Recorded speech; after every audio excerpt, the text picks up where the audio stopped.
So what's up guys, it's Ash here and welcome back to a brand new video. I hope you're all having a fantastic day. Today we're going to be looking at the new team of the week that was released by EA, and there is some, tasty cards with a few position changes. But before we get into that guys, I would appreciate it if you could drop a thumbs up on the video, subscribe to the channel if you are new so you never miss out on any videos like this one, and also turn on notifications so you are notified when a video is posted, because there has been an issue with YouTube where videos aren't going into sub boxes. I'm going to be honest with you, this week's team of the week is not fantastic, but there is still some good cards which can be used in people's teams. What we're going to be doing in this video is just looking through, the team of the week as a whole and just picking out cards which look good or which have decent stats or which people might overlook. Because it's a question I get asked quite a lot, what players should I use, what informs are good, which informs are bad. So, I thought it would just be quite fun to,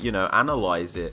So guys, here is the team of the week, and right away you can see there's actually quite a lot of averagely high rated cards. Like, what I mean is there's not too many 81 rated cards which people are going to get from rewards this week. Anyway, the highest rated card in this week's team of the week is the 89 rated Edinson Cavani. So this is Cavani's inform, and in my opinion this card is not brilliant, but it's not bad at the same time. It's average for his rating. Like, for an 89 rated card you'd probably expect better. He's got decent pace, decent shooting, decent physical and decent dribbling. Pattern's okay, but it just doesn't seem like an 89 rated card for me, and the 3-star puts me off even more. It'll be a good card for SBCs, I suppose, or whatever, but it's just not one of the cards I would probably go for and what a lot of people would go for, because it just doesn't really fit the meta. I don't think it'll be that expensive either, but I guess it'd be, one of the better cards to pack if you were going to pack one of this week's team of the week.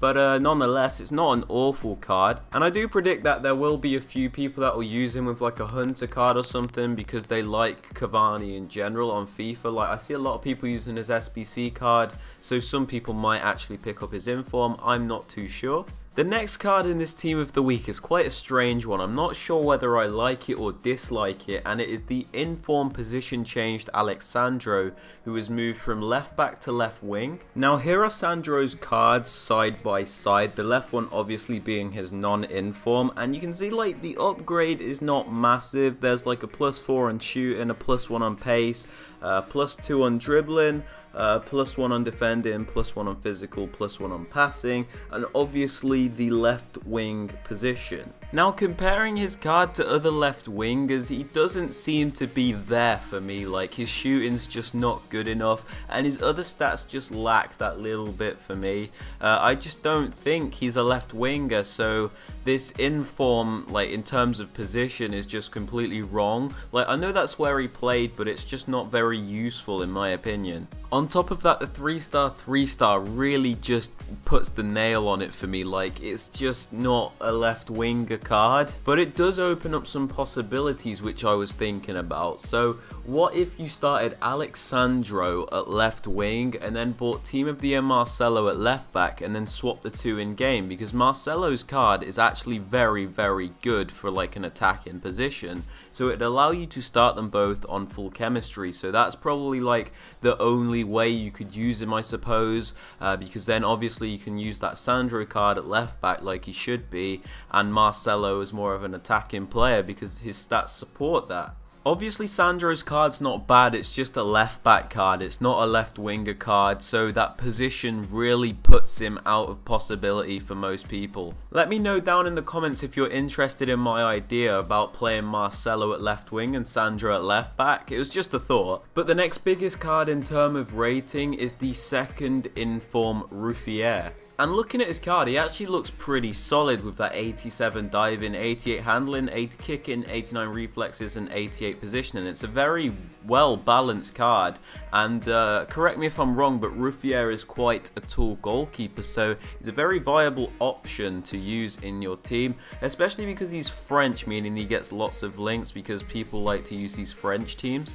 I also don't think he'll be that expensive because he's not one of the like best goalkeepers in the game. So I don't think he'll be any more than 100k or even maybe 50. I'm not too sure, but he won't be too expensive. Next up, there is an 86 rated Jordi Alba, and his card does look decent, but for me his physical just lets him down. 74 physical's just not great on a left back in my opinion, and he's not necessarily tall, so I don't know, I just don't like players that can't really win headers and aren't very strong. Like, they just annoy me because they get bullied off the ball.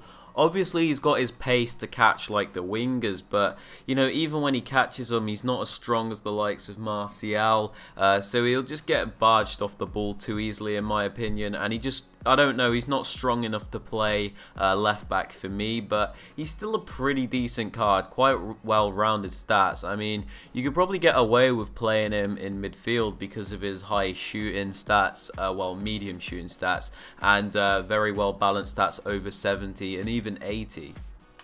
Next up is the 86 rated inform Marco Asensio, and by the looks of his card, he doesn't look brilliant for a wide player, I have to be honest, but I suppose if you wanted to play him like more in a central role, you could if you switched him in game, but his pace just lets him down for a wide player. I mean, his shooting's not bad, his passing's good, his dribbling's relatively good as well. Physical's not great. Unfortunately, he has the 3-star weak foot, so again, he's just not one of the meta players in this game. Maybe a fun player to use, but like, he's just not up there with the likes of, I'm trying to compare him with like Martial or someone who just fit the meta and are perfect in every way for FIFA.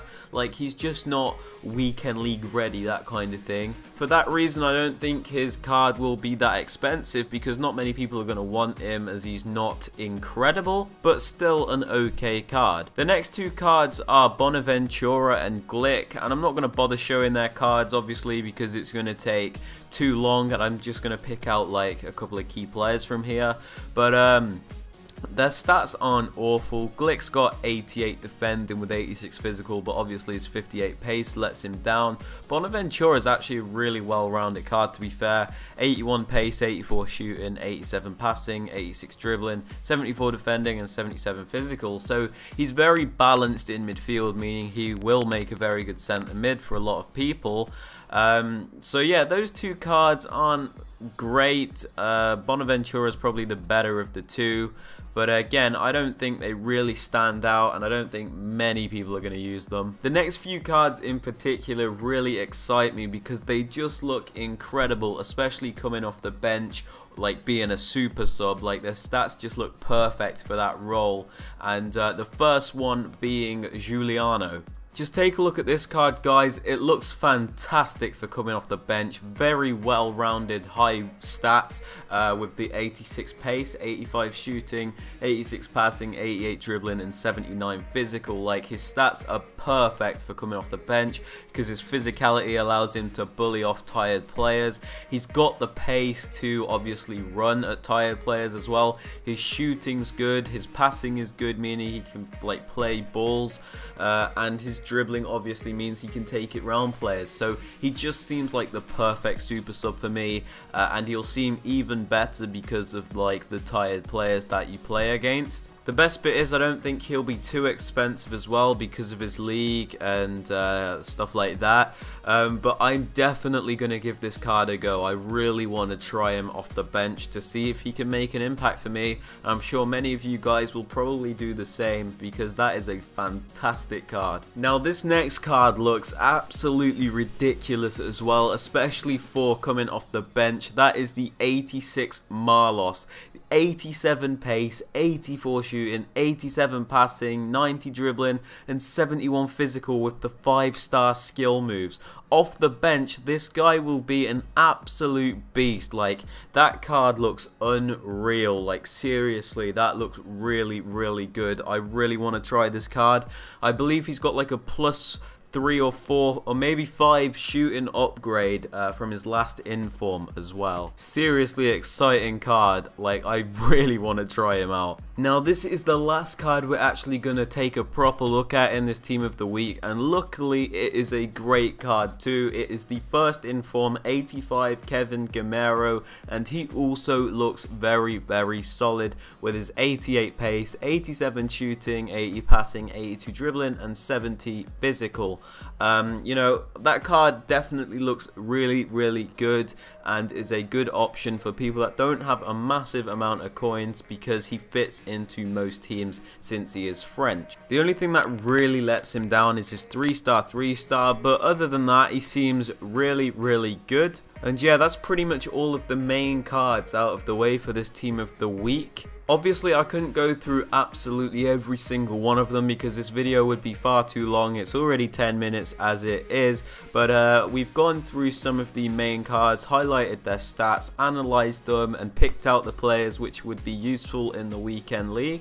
And if you have enjoyed this video, guys, I would appreciate it if you could drop a thumbs up on the video, subscribe to the channel if you are new so you never miss out on any videos like this one, turn on notifications so you're notified when a video is posted, because there is issues with the YouTube sub boxes.